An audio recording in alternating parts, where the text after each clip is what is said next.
اسلام آباد میں وفاقی وزیر مراد سعید اس وقت پریس کانفرنس کر رہے ہیں۔ سیاست میں آئے ہیں وہ خود کورم پوائنٹ آؤٹ کر کے چلے جاتے ہیں۔ میں پوچھنا چاہتا ہوں کہ کیا یہ جمہوریت ہے؟ کیا یہ جمہوری رویے ہیں؟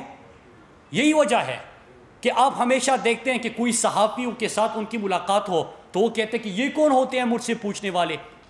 ان کے ابو بھی کہتے ہیں کہ نیب کی کیا مجال کہ وہ مجھ سے سوال پوچھے۔ یہ جو وڈیرا پن، یہ جو ایک وڈیروں کی سوچ ہے، ان کے اندر ایک خود کو لینڈ لارڈ اور پتہ نہیں کہ کیا بادشاہ سلامت سمجھے ہوئے ہیں، یہ جمہوریت کو نہیں سمجھ سکتے، کیونکہ جو وصیت کی نام پہ پرچی کی بنیاد پہ سیاست میں آئے ان میں نہ بات سننے کی ہمت ہوتی ہے اور نہ جواب جب ان کو دیا جاتا ہے اس کی ہمت ہوتی ہے۔ تو پہلے تو آج میں بڑے چیلنجز دے رہے تھے اور میں نے ان کو بارہ کہا تھا، کیونکہ وہ ٹویٹر کھیلتے ہیں ہمیشہ، کوئی گراس روٹ لیول کا تو ان کو علم ہی نہیں ہے پاکستان میں کیا کچھ ہوتا ہے، پاکستانی عوام کے کیا مسائل ہے، سندھ کے اندر کیا کچھ ہو رہا ہے، اس کے اوپر تو کبھی بات نہیں کرتے کیونکہ علم ہی نہیں ہوتا، لیکن صرف ٹویٹر پہ چیلنجز اور یہ چیزیں دیتے ہیں۔ اور ہم نے ہمیشہ کہا کہ جناب پارلیمنٹ کے اندر بحث کرنی ہے تو پھر بھاگنا مت، اور پارلیمنٹ سے تو ہمیشہ کی طرح آج پھر بھاگنے کو ترجیح دی۔ پھر اس کے ساتھ ہم یہ بھی کہتے ہیں کہ کوئی بھی میڈیا چینل آپ خود فیصلہ کر لیں، اگر آپ نے بحث کرنی ہے، آپ نے صحیح انداز میں ڈیبیٹ کرنی ہے تو آپ کسی میڈیا چینل کا نام لے لیں، ہم وہاں پہ حاضر ہو جائیں گے۔ کس اینکر کے سامنے آپ نے مکالمہ کرنا ہے، مناظرہ کرنا ہے، ہم ادھر حاضر ہو جائیں گے۔ عوام کے سامنے کسی جلسے میں کسی مقام پہ کرنا ہے، ادھر حاضر ہو جائیں گے۔ لیکن ایک دفعہ قوم سنے تو صحیح، دلائل سے بات کرے تو صحیح کہ آپ کی 3 نسلوں سے جہاں پہ حکومت ہے وہاں پہ کیا ہے اور ہم نے کچھ عرصے میں کیا کیا، تاکہ عوام کا فائدہ ہو۔ لیکن آج جس انداز سے پارلیمنٹ سے راہ فرار اختیار کیا گیا، میں سمجھتا ہوں کہ اپنا مذاق بنا کے رکھ دیا۔ پوری قوم اب سمجھ چکی ہے اور آپ سوشل میڈیا پہ دیکھ رہے ہیں کہ قوم کا مطالبہ بھی ہے کہ اسپیکر صاحب جب یہ بات کرے تو کم از کم ان کے اوپر لازم کر دے کہ ان کی تقریر کے بعد کم از کم ایک تقریر کی حد تک یہ پارلیمنٹ میں ضرور بیٹھے۔ پھر اس کے ساتھ ساتھ ایک اور چیز بھی میں یہاں پہ بتانا چلوں کہ آج پارلیمانی روایات سے ہٹ کر خوف اتنا تھا۔ پاکستانی پارلیمنٹ کی تاریخ دیکھ لیجئے کہ جو کورم پوائنٹ آؤٹ کرتا ہے اس کو ہاؤس میں گنتی تک بیٹھنا ہوتا ہے۔ جس نے پارلیمنٹ کور کیا ان کو پتہ ہے، لیکن خوف اتنا تھا کہ تقریر کے اختتام پہ اسپیکر صاحب میں کورم پوائنٹ آؤٹ کر رہا ہوں اور پھر اس کے بعد چراغوں میں روشنی نہ رہی اور اس کے بعد بھاگ گئے۔ تو ایک تو اور جو سوال انہوں نے اٹھائے تھے میں ان کا جواب دینے کے لیے آپ کی خدمت میں حاضر ہوں۔ پہلی چیز انہوں نے کی کلبھوشن کے حوالے سے بات کی۔ آپ کو یاد ہوگا کہ یہ آج کل جن کے ساتھ ان کا ایک محبت کا رشتہ قائم ہے، ہم اپوزیشن میں تھے، ہمیشہ مطالبہ کرتے تھے کہ آپ کلبھوشن کا نام لیتے ہوئے کیوں شرماتے ہیں؟ اگر کلبھوشن پاکستان کے اندر دھماکے کرتا تھا، یہاں پہ دہشت گردی کی کارروائیاں کرتا تھا تو آپ اس کے اوپر بحث کیوں نہیں کرتے؟ آپ ان کا نام کیوں نہیں لیتے؟ آپ ان کو ایکسپوز کیوں نہیں کرتے؟ جن کے ساتھ ان کا محبت کا رشتہ ہے، آئی سی جے میں پاکستان کے خلاف جن کا سٹیٹمنٹ دکھایا گیا وہ نہ میرا تھا اور نہ آپ کا تھا، وہ اس وقت کے وزیر اعظم نواز شریف کا تھا، جو کہ انڈیا نے اپنے حق میں اس بیان کو استعمال کیا۔ پھر اس کے ساتھ ساتھ ابھی قوم کو یہ نہیں بتا رہے، اگر آئی سی جے میں اور پاکستانی قانون کے مطابق اگر کوئی قانون سازی ہوتی ہے، پاکستان کی بہتری ہوتی ہے، اس کی ضرورت ہوتی ہے تو اس کو کنٹروورشل بنانے کی آپ کو پڑی ہے۔ کیا قوم کو پتہ نہیں ہے؟ این آر او کی آپ بات کر رہے تھے کہ میرے پاکستان کی سڑکوں پہ پاکستان کے شہریوں کو گولی مار کے شہید کرنے والے رائمنڈ ڈیوس کو پاکستان سے کس نے بھیجا؟ کیا قوم یہ بھول چکی ہے؟ آپ ہی کی حکومت تھی، آپ نے بھیج دیا۔ ملک میرا، شہری ہمارے، سڑکیں ہماری، اور اس کے اندر کوئی اور آ کے پاکستانی شہریوں کو مار دے اور آپ ان کو پروٹوکول کے ساتھ رخصت کر دیں۔ ہمیں یاد ہے ہم یونیورسٹی میں تھے، ہم اس کے خلاف احتجاج کر رہے تھے، پاکستانی شہری جو اس کے خلاف احتجاج کے لیے نکلے ان کے اوپر جو لاٹھی چارج ہوا، جو گرفتاریاں ہوئی، وہ قوم بھولی نہیں ہے۔ یہ آپ کی حقیقت ہے. قوم کو یہ بھی یاد ہے کہ جب آپ کے والد صاحب امریکہ چلے گئے تو وہاں پہ سی آئی اے کے ڈائریکٹر کے ساتھ حسین حقانی جو کہ آج بھی پاکستان سے باہر بیٹھا ہوا ہے, ان کی موجودگی میں جو ملاقاتیں ہوئی, ان کے جو نیشنل سیکیورٹی کے لوگ تھے, وہاں پہ کیا کہا گیا؟ ڈرون حملوں کے حوالے سے انہوں نے, امریکہ نے حیرت کا اظہار کیا. کولیٹر ڈیمیج کے اوپر بات ہوئی, شیروں کی شہادت کے اوپر بات ہوئی, لیکن زرداری صاحب کہتے ہیں کہ انہیں فکر نہ کرے, ڈرون حملے کرتے جائیں گے, ہم سنبھال لیں گے. مطلب یہ کہ ہماری جو ضم شدہ اضلاع ہے, قبائلی اضلاع ہے, وہاں پہ جو لوگ شہید ہوتے ہیں ان کی فکر نہ کرے. آپ ڈرون حملے کرتے رہے. ویکی لیکس, کسی کو یاد نہیں ہے کہ ان کی حکومت کے بارے میں کیا کہا گیا, کہ جب یہ امریکن سفیر سے ملتے تھے تو کیا کہتے تھے کہ آپ یہاں پہ ڈرون حملے کرتے جائے, پاکستانی شہری اس میں شہید ہو, پاکستانی شہریوں کے گھر بار تباہ ہو, ہم پارلیمنٹ کے اندر شور مچائیں گے, گھر چلے جائیں گے, سو جائیں گے, بھول جائیں گے. آج یہ لوگ بات کرتے ہیں. کیا ان کی پوری تاریخ کسی کو یاد نہیں ہے؟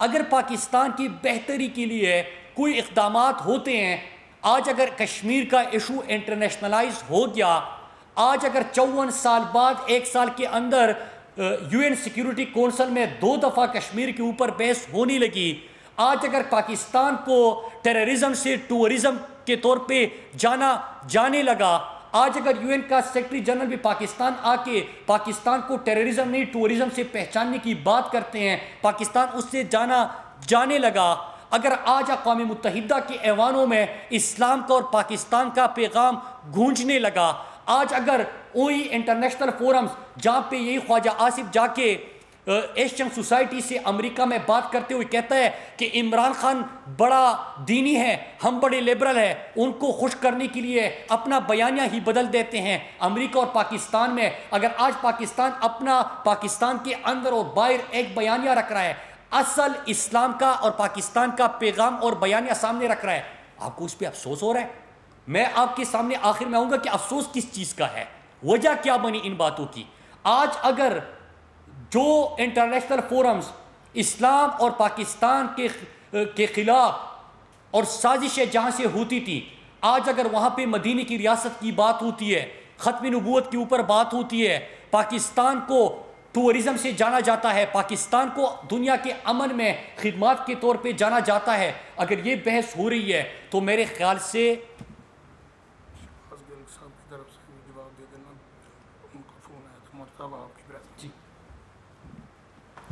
تو اگر یہ بات ہو رہی ہے تو اس کے بعد ان کو پڑی ہے اپنی کرپشن کی. میں اب ان باتوں کے اوپر آتا ہوں. پاکستانی قوم, پہلے میں یہ کہہ دوں کہ کلبھوشن کا نام لینے پہ جو لوگ شرماتے تھے, جن کو شرم آتی تھی, جن کو شرم محسوس ہوتی تھی, وہ بھی پاکستانی قوم کو پتہ ہے. اور جس نے عالم اسلام کا, پاکستان کا, کشمیر کا مقدمہ لڑا, اس عمران خان کو بھی قوم جانتی ہے. آج اللہ کا لاکھ لاکھ شکر ہے کہ پاکستان کو امن سے جانا جاتا ہے. آج اللہ کا لاکھ لاکھ شکر ہے پاکستان کو ٹورزم سے پہچانا جاتا ہے. آج اللہ کا لاکھ لاکھ شکر ہے کہ پاکستان دنیا کی امن میں اپنا کردار ادا کر رہا ہے. آج اللہ کا لاکھ لاکھ شکر ہے کہ آپ کو جس طرح پرچی تماکے دھمکیاں دے کے ڈومور کا مطالبہ آپ سے ہوتا تھا, آج پاکستان سے امن میں اپنا کردار ادا کرنے کی ریکویسٹ کی جاتی ہے. تو یہ ہے آج کا پاکستان. اب میں آتا ہوں کہ وجہ کیا بنی. کل آپ نے موصوف کی گفتگو سنی ہوگی. پوری پریس کانفرنس کا ایک ہی مقصد تھا کہ نیب بند کر لے, احتساب بند کر لے, پورا پاکستان ٹھیک ہے. آج بات کی انہوں نے جے آئی ٹیز کے اوپر, چینی چور کی بات کی. مجھے بڑا دکھ ہوا. یہ سیاست بڑی ظالم چیز ہے, کیونکہ جے آئی ٹی کے اندر ان کے والد صاحب کا نام آیا ہوا ہے. سبسڈی سندھ حکومت نے جو دی ہے, مراد علی شاہ جب فائنانس منسٹر تھا, اور اس فیک اکاؤنٹس کی جے آئی ٹی میں جو ذکر ہے وہ یہ ہے کہ مراد علی شاہ نے زرداری کے سہولت کار کا کردار ادا کیا. مطلب یہی ہے کرپشن کی سہولت کار کا, اور زرداری کی شوگر ملوں کو سبسڈی ملی. تو سبسڈی تو ان کو ملی ہے سندھ کے اندر. چینی چور کس کو کہا؟ پھر اس کے بعد جو ابھی انکوائری ہوئی اور جے آئی ٹی رپورٹس ہوئی, ان کے دور میں 140 روپے تک چینی پہنچ گئی تھی, کسی نے انکوائری کی نہیں کی. یہاں پہ تو 80-85 روپے پہ عمران خان نے کہا کہ انکوائری ہونی چاہیے، انکوائری ہونے لگی، انہوں نے کہا کہ نہیں ہوگی، انکوائری ہو گئی، انہوں نے کہا کہ انکوائری تو ہو گئی، رپورٹ نہیں آئے گی، رپورٹ بھی آ گئی، رپورٹ آنے کے بعد انہوں نے کہا کہ نہیں فورنزک کا مذاق ہے، فورنزک نہیں ہوگا، فورنزک ہو گیا، اس کی رپورٹ بھی آ گئی، پھر کہا کہ کسی کو سزائیں نہیں ملے گی، اس کے اوپر بھی آغاز ہو گیا۔ تو اس میں بھی آپ دیکھ لیجئے کہ کس کے شوگر ملوں کو، عمران خان کا تو کوئی شوگر مل نہیں ہے، پاکستان تحریک انصاف ہی نے یہ انکوائریز کی، اور اس میں ذکر ہے یا آپ کی شوگر ملوں کا یا کسی اور کے شوگر ملوں کا، ہم نے تو سب کے شوگر ملوں کا احتساب کرنا ہے، چاہے کسی بھی جماعت کے اندر ہو، چاہے حکومتی جماعت میں اپوزیشن میں ہو۔ تو پہلے تو اس کا جواب دے رہے ہیں، پھر اس کے بعد انہوں نے، آج میں سوچ رہا تھا کہ کراچی جو بارشوں میں ڈوب چکا ہے، کراچی جو میرا آپ کا ہمارے قائد کا شہر ہے، کراچی جو پاکستان کا معاشی ہب ہے، کراچی جو پاکستان کا سب سے بڑا شہر ہے، وہ ایک بارش ہو جائے تو اس کے بعد پورا کراچی شہر ڈوب جاتا ہے پانی میں، اور لوگوں کی اموات اگر ہو جائے، اس کے اوپر ان سے سوال ہو جائے، تو ایک ہی جواب ہے ان کے پاس، جب بارش ہوتا ہے تو پانی آتا ہے، جب زیادہ بارش آتا ہے تو زیادہ پانی آتا ہے، یہ ان کا جواب ہے۔ جب بارش آتا ہے تو پانی آتا ہے، جب زیادہ بارش آتا ہے تو زیادہ پانی آتا ہے۔ آج آپ اسلام آباد کے اندر بات کر رہے ہیں، اپنے والد صاحب اور آپ کے اوپر جو اس وقت کیسز چل رہے ہیں، کیا صدقے کے بکرے جو فیک اکاؤنٹ سے کس کے لیے کیے گئے، سب کچھ آپ کے لیے؟ کیا برتھ ڈے پارٹیوں کا بل کس کے لیے فیک اکاؤنٹ سے جمع ہوتا تھا؟ آپ کے لیے۔ کیا ایان علی اور آپ کو ایک اکاؤنٹ سے پیسے نہیں جاتے تھے، وہ بھی فیک اکاؤنٹس؟ کیا جو آپ کے تمام سندھ کی ترقی کا پیسہ تھا وہ فیک اکاؤنٹس میں جاتا تھا؟ تو آپ کو ان کا جواب نہیں دینا چاہیے۔ آج آپ نکلے ہوئے ہو، اتحاد بنا رہے ہیں، سارے چور اکٹھے ہو رہے ہیں، صرف ایک مطالبہ کر رہے ہیں۔ کل آپ لوگوں نے گفتگو سنی کہ بس نیب بند کر دیں، احتساب ختم کر دیں، مطلب یہ کہ آپ سب کچھ ختم کر دیں تاکہ ہم اور زیادہ لوٹ سکے۔ آج کراچی اگر بارشوں کی وجہ سے پانی میں ڈوب چکا ہے، آپ ان لوگوں کے لیے کچھ کرتے۔ کراچی جو کچرا کنڈی بن چکا ہے، اس کی ذمہ دار ہو آپ اس کے لیے کچھ کرتے۔ کراچی میں پانی میں تو ڈوب جاتا ہے بارش کی وجہ سے، لیکن صاف پینے کا پانی کسی کو نہیں ملتا، آپ اس کے اوپر بات کرتے۔ کراچی پاکستان کے شہر میں لوگوں کو لیے اس وقت جو مصیبت ہے اس کے اوپر بات کرتے، لیکن ایک ہی مقصد ہے کہ میں نے پارلیمنٹ کو استعمال کرنا ہے کرپشن کی دفاع کے لیے، پریس کانفرنس کرنی ہے کرپشن کی دفاع کے لیے، میں شور اتنا مچاؤں کہ کوئی اگر اس وقت کیسز چل رہے اور کوئی ادارہ ان کو بلا رہا ہے، ان سے سوال کر رہا ہے، میں ان سے بچ سکوں۔ اس طرح نہیں ہوتا، اس طرح آپ شور مچا کے اپنی آنکھیں بند کر کے آپ ان لوگوں جہاں پہ آپ ذمہ دار ہو اس کا جواب دے آپ کو ہونا ہوتا ہے، آپ کو جواب دینا ہوگا۔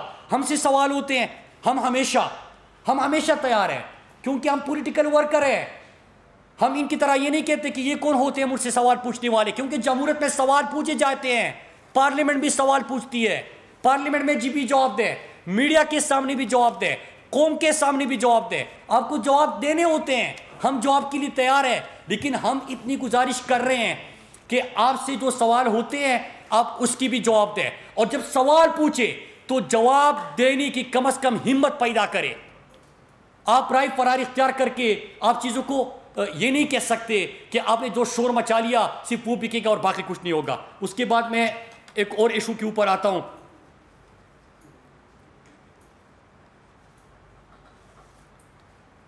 کہ ایک اور چیز، ان کو ایک اور چیز کا بھی دکھ ہے کہ پرائم منسٹر صاحب نے آٹا مہنگا ہوا اس کا کیوں نوٹس دیا، چینی مہنگی ہوئی اس کا کیوں نوٹس دیا، آئی پی پیز کے اوپر جو انکوائری ہوئی وہ کیوں کی؟ آئی پی پیز کے اوپر اگر انکوائری ہوئی تو کیوں ہوئی؟ اس لیے ہوئی کہ مہنگے بل آپ کے گھروں میں آ رہے تھے، کسی نے تو مہنگے کانٹریکٹس کے اوپر بات کرنی تھی، مہنگے کانٹریکٹس کا آپ آڈٹ کریں گے، غلطیوں کا تعین کریں گے، جزا سزا دیں گے تو آپ کی بجلی کی بل کم آئیں گے۔ چینی میں کسی کو سبسڈی مل رہی تھی، چینی مہنگی ہو رہی تھی، اس کا آڈٹ کریں گے، فورنزک کریں گے، انکوائری ہوگی، جزا سزا ہوگی، قیمتیں نیچے آئے گی۔ اب آٹے کا آپ نے پرسوں دیکھا کہ سندھ سے بڑا شور آیا، کسی نے یہ پوچھا کہ جو گوداموں سے گندم کی بجائے جو چیزیں برآمد ہو رہی ہے کیا کون سے صوبے سے ہو رہی ہے، کیا سندھ کے اندر نہیں ہوئی؟ نیب کے حوالے سے جو ریفرنس تیار ہوئی اور جو انکوائریز ہوئی اور انہوں نے ان سے جو ریکوریز ہوئی، وہ گندم کس صوبے کی بات ہو رہی تھی؟ کیا سندھ کی بات نہیں ہو رہی تھی؟ ایک صوبے میں اگر گندم چوری ہوتی ہے تو باقی پاکستان بھی کیونکہ اس سے افیکٹ ہوتا ہے، تو آپ کو اس کے اوپر آٹا جو ہے اس کے اوپر عمران خان نے کیوں نوٹس دیا؟ اسلام آباد میں وفاقی وزیر مراد سعید پریس کانفرنس کر رہے ہیں۔